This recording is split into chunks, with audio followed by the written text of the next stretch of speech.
Bem-vindos ao canal Sejam Santos, onde vamos explorar a vida e as obras dos santos mais inspiradores da história da Igreja Católica. Nós vamos compartilhar suas histórias, seus ensinamentos e seus exemplos de virtudes, esperando que possam nos inspirar a viver de acordo com os ensinamentos de Cristo. Então, se você quer aprender mais sobre esses santos e descobrir como suas vidas podem ser caminhos que nos levam a Jesus Cristo para nós hoje, inscreva-se no nosso canal e deixe o seu like. Inscreva-se hoje mesmo, divulgue nosso canal a seus amigos e comunidades e nos ajude o nosso canal para que possamos alcançar mais pessoas na divulgação a conhecer mais a vida dos santos. Onde a santidade é uma jornada diária. Faça parte dessa comunidade de busca pela santidade.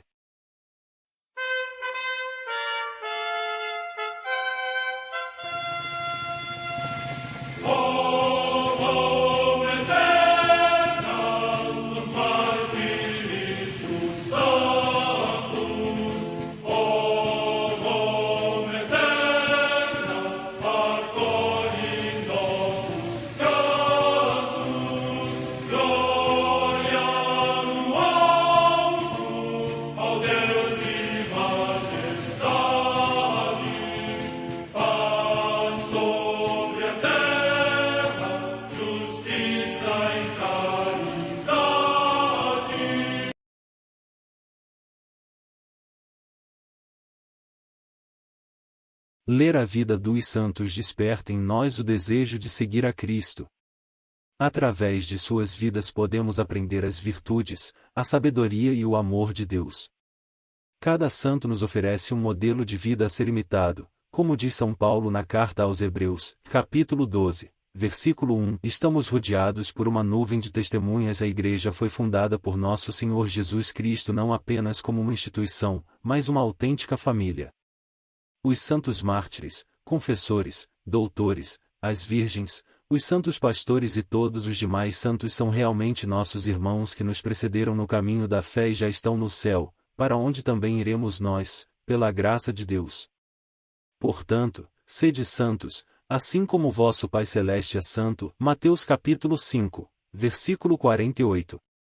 Hoje, dia 5 de abril, celebra a Igreja a vida desse grande santo, São Vicente Ferrer. A Santa Madre Igreja celebra também nesse dia os santos. Em Tessalônica, na Macedônia, atualmente na Grécia, Santa Irene, virgem e mártir, que, desobedecendo ao edito de Diocleciano, ocultou os livros sagrados e por esse motivo foi conduzida ao prostíbulo público e queimada por ordem do prefeito Dulcécio, o mesmo que tinha martirizado as suas irmãs Ágape e Quíonia. Morte no ano de 304. Em Seleucia, na Pérsia, no território do atual Iraque, Santa Ferbuta, viúva, irmã de São Simeão, bispo, a qual, juntamente com a sua serva, sofreu o martírio no reinado de Sapor II. Morte no ano 342. Também em Seleucia, na antiga Pérsia, a comemoração de 111 homens e 9 mulheres, mártires, que, reunidos de vários lugares nas cidades régias da Pérsia, por recusarem firmemente negar a Cristo e adorar o fogo, foram queimadas por ordem do mesmo rei. Morte no ano 344.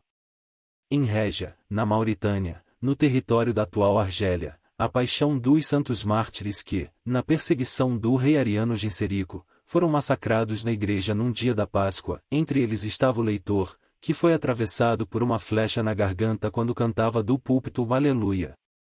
Morte no ano 5º. No mosteiro de Grande Salve, na Aquitânia, atualmente na França, São Geraldo, abade, que pertencia ao mosteiro de Corbie quando foi eleito abade de Laon, depois de santas peregrinações, se retirou na densa floresta. Morte no ano 1095. Em Montecorvino, na Apulia, região da Itália, Santo Alberto, bispo, que consagrou toda a sua vida à oração contínua a Deus e à solicitude pelo bem comum dos pobres. Morte no ano 1127.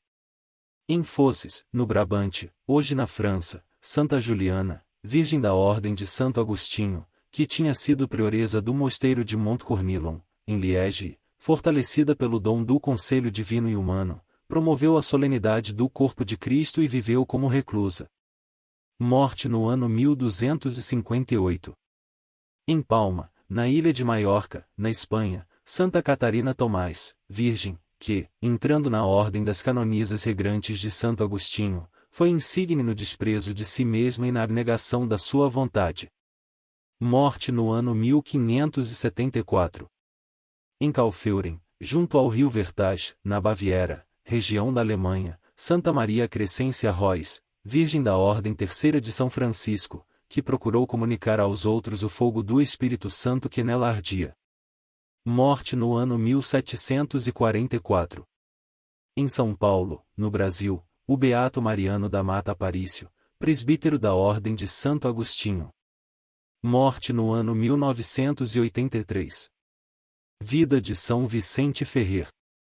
Vicente Ferrer nasceu em Valência, na Espanha, em 1350. Era filho de Guilherme Ferrer e Constância Miguel. De família nobre, Vicente foi o quarto filho do casal. Seu irmão, Bonifácio Ferrer, foi superior dos frades capuchinhos e realizou importantes missões diplomáticas para o antipapa Bento XIII. Sua vida é um testemunho de que a ciência e a sabedoria não são contrárias à fé, mas sim a complementam. Vida religiosa. Depois de sua profissão religiosa, que aconteceu em 1368, até chegar o tempo de lhe ser ordenado padre, em 1374, São Vicente ensinava filosofia e estudava teologia nas regiões de Lérida, Tolosa e Barcelona. Com um conhecimento da exegese bíblica que chegava à perfeição e, igualmente, possuindo um profundo conhecimento da língua hebraica, ele voltou para Valência em 1373. Lá, lecionou teologia, fez inúmeras pregações, escreveu suas obras e aconselhou aos que o procuravam.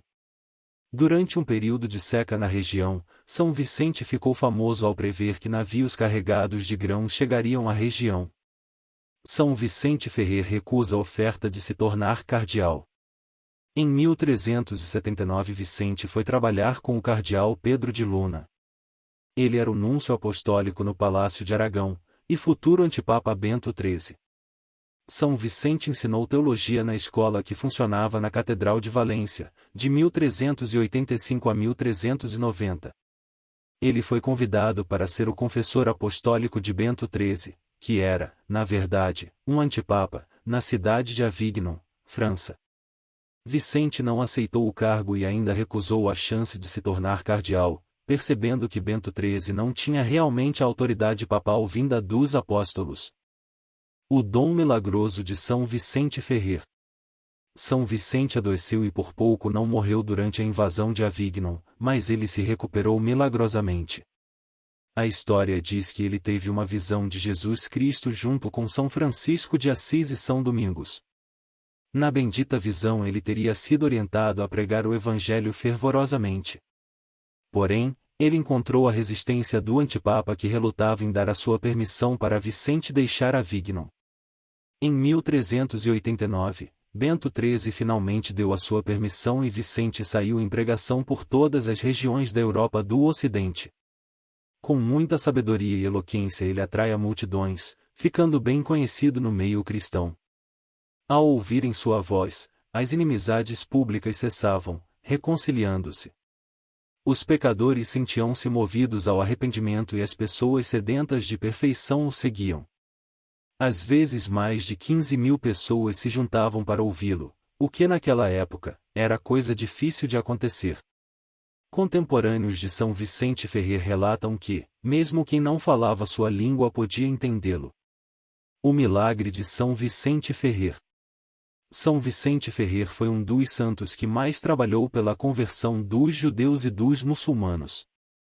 E ele fez isso com todo o seu coração. Alguns historiadores chegam a afirmar que converteu cerca de 25.000 judeus e mais de 8.000 islamitas. Por ocasião do Domingo de Ramos de 1407, estando ele em pregação na igreja de Écija, Espanha, uma mulher judia, cheia de riquezas e poder, ia assistir os sermões de São Vicente por mera curiosidade. Ela fazia a questão de manifestar sarcasmos e desprezo pelas palavras de São Vicente Ferrer. Por fim, ela atravessou no meio do povo para ir embora. Estava claramente cheia de raiva e não se continha. Todos os regentes ficaram indignados. Mas São Vicente disse bem alto: deixai-a sair, porém afastai-vos do pórtico. O povo obedeceu. Quando a mulher passou sob o pórtico, este caiu sobre ela, e ela faleceu.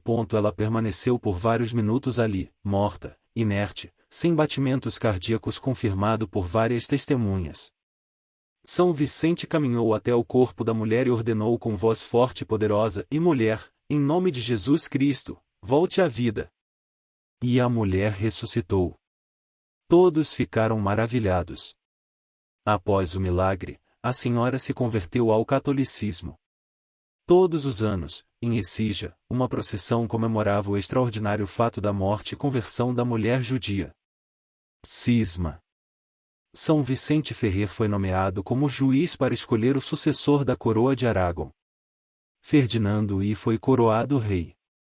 Seu grande feito foi pôr fim ao cisma que dividia a Igreja desde o ano de 1378. Vicente pediu publicamente para que o Papa Bento XIII renunciasse ao pontificado para o bem geral da Igreja Católica. Ele pregou no Concílio de Constance, em 1418, para a reconciliação da Igreja. Devoção a São Vicente Ferrer. Vicente Ferrer faleceu em Vannes, Bretanha, em 1419, e foi canonizado na Igreja Dominicana de Santa Maria sopra Minerva, em Roma, a 3 de junho de 1455, pelo Papa Calixtus III. Porém, sua festa celebrada no dia 6 de abril só foi autorizada pelo Papa Pio II, em 1458. Oremos. São Vicente Ferrer, vós que tanto sofrestes e lutastes pela unidade da Igreja, intercedeis junto a Deus para que nossa Igreja encontre a unidade, principalmente entre os líderes religiosos, sacerdotes e leigos que professam a fé católica. Por nosso Senhor Jesus Cristo, vosso Filho, na unidade do Espírito Santo. Amém. São Vicente Ferrer, rogai por nós.